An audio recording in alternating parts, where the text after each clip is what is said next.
what Zella told me, that he had written a different piece. They kept about 40% of what he had written throughout the other 60%, where he was saying why the poems were great, like this Chin Kid, or why these were good. He was comparing me to this Metcalf. They threw that out, and they told him to go interview people like this David Moore and some of these other people, because they didn't want to talk about art. They just want to, oh, here's this angry poet and whatnot, rather than here's this great poet and why not. And you even, if you can find the actual comments from the original story, there were like 30-something comments.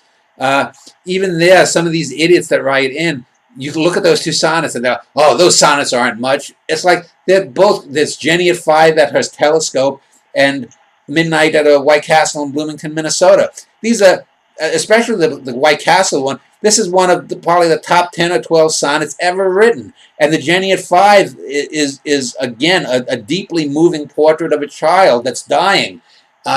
And greatly written.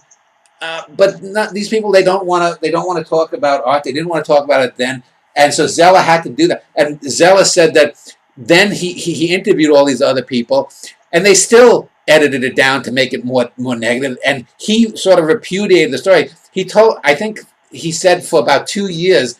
A few years later, I talked to him. He said for about 2 years after, he didn't want to write for City Pages anymore because he was angry at what they had done to it. And not only that, he gave me the name, I forget now, but her name, but he gave me the name of the woman who was in charge of the letters to the editor section for that City Pages. And I emailed her, and she told me then that she had, that out of like, there was something like 6 or 7 positive on me, 5 this way or that way, and then there were like, I don't know, 12 or 15 what you call negative or whatnot, which was totally skewed because she said that they published every negative comment, every negative letter they published. They got something like 150 actual letters or emails. You're still getting letters back then. 150 of them, they published the 10 or 12 negative ones, made it look like there's about 2 to 1 negative against me, when in reality it was about 95% positive.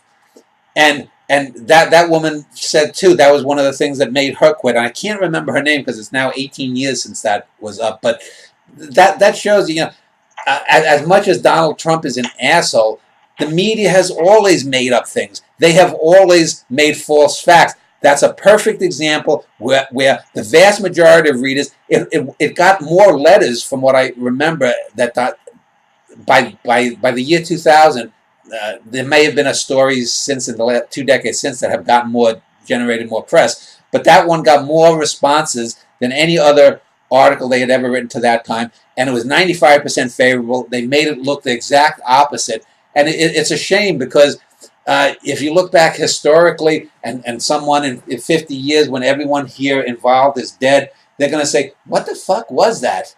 I mean, you published 2 great poems in there, and, well, you know, I've just said it, so.